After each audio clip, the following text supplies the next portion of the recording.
Have you ever had that feeling, that little nudge inside telling you it's time for something more, time to sort of step up? Oh, definitely. That sense that you need to progress, maybe reach a new level in life. Huh. That's a pretty common human feeling, isn't it? Part of that drive we have to grow. Exactly. And that's actually what we're digging into today, this whole idea of changing levels. Hmm. We're looking at some excerpts from Rhapsody or Realities by Pastor Chris, and it offers a really, a compelling view on how we can actively chase that growth and, not get stuck. Right. It's less about just hoping things get better and more about understanding the principles behind making progress. The ones laid out in this text, anyway. Yeah. So our plan is to unpack these ideas, see what clicks, see what might be useful for you listening as you figure out your own path. Sounds good. Where do we start?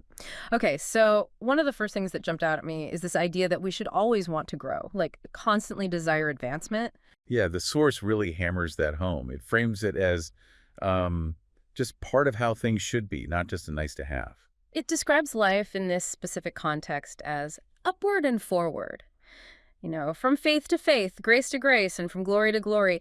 It's this picture of constant forward movement. It is. It's very dynamic. And, if you step back a bit, that resonates with psychological ideas too, right? Like Maslow's self-actualization, that innate push towards becoming all you can be. That makes sense, that internal drive. Okay, so building on that, the text gets really practical. It talks about the power of setting clear goals. Ah, goal setting, yes. Yeah, and there's even a personal story in there about hitting targets way ahead of time. The takeaway is pretty blunt. Setting goals works. Right. Almost sounds simple. A little bit, yeah. But what's interesting, I think, is the implication behind it. It's not just vague wishing. No, exactly. The story suggests these were specific targets, defined objectives, and that matters, cognitively speaking. How so? Well, specific goals give your brain something concrete to focus on, direct your attention, your effort. There's even something called the Zeigarnik effect. Okay. Basically, our minds tend to get stuck on unfinished tasks. So a clear goal creates that unfinished feeling. Until you nail it, it pulls you forward. Okay. So it's not just, I want to do better. It's defining what better actually looks like. Precisely. Tangible terms. That focus, that intention seems key. Definitely a theme. And then the text takes the next logical step, doesn't it? From setting goals to, actually doing something. Yes, taking action. It kind of pushes back against the idea that some people have, that you can just wait for change to happen to you. Right, that passive waiting game. The source seems to say, nope, your effort is essential. Even if other factors are involved, you've got to act. It's about agency, isn't it? Owning your part in the outcome. And it uses that farmer analogy to illustrate this point. Yes, the farmer. Right, so the farmer does the work, Right. Prepares the ground, puts the seeds in, waters them, all the necessary stuff. The direct actions, the groundwork. Exactly. And this is the crucial bit in the analogy, the text says the farmer isn't the one who makes the seed grow. That power comes from somewhere else. Right.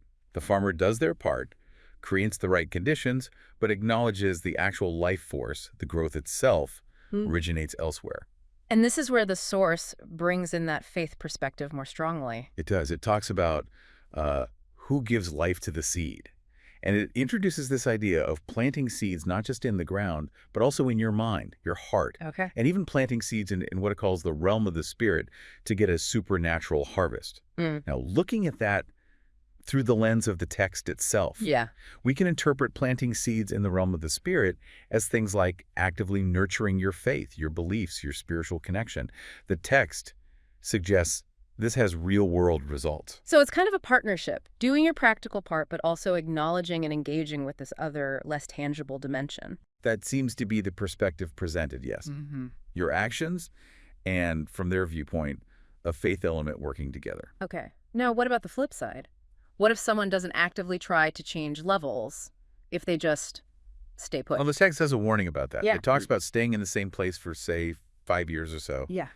And it suggests life can actually get harder if you do that, because the world doesn't stop changing. Right. So if you stay still while everything else moves. You fall behind. You're not equipped for the new realities. There's that quote in there. Which one? When you don't upgrade your life and mindset, you won't be able to accommodate the changes in the world around you. Wow. That really puts it starkly. It's not just about missing out on good things. It's about potentially struggling to cope. Exactly. It frames stagnation as actively detrimental in a changing world. So the message becomes quite urgent. Decide to change levels. Take the steps now for the future you want. So, wrapping this up, if we boil down this deep dive into the source's take on changing levels, what are the core pieces? Well, definitely that constant desire for growth, that upward drive. Then the real practical power of setting clear, specific goals. Right. And maybe most importantly, the absolute need to take action, to be that farmer doing your part. Yes. And within the framework of the text, also recognizing that other dimension, the faith aspect it describes, while stressing that your active participation is crucial. It's not passive. It all comes back to being proactive, it seems. So here's something to think about as you process all this. What specific seeds, thoughts, actions, maybe even those less tangible things the text mentions, are you actively planting right now? What are you cultivating for the future you really want? Something to mull over. Thanks for joining us on this deep dive. Until next time, keep seeking, keep growing, and keep shining your light. See you next time. For more information on how you can grow spiritually using Rhapsody of Realities, please visit our website, www.rhapsodyofrealities.org, or you can also visit rin.rhapsodyofrealities.org/salvation. Thank you.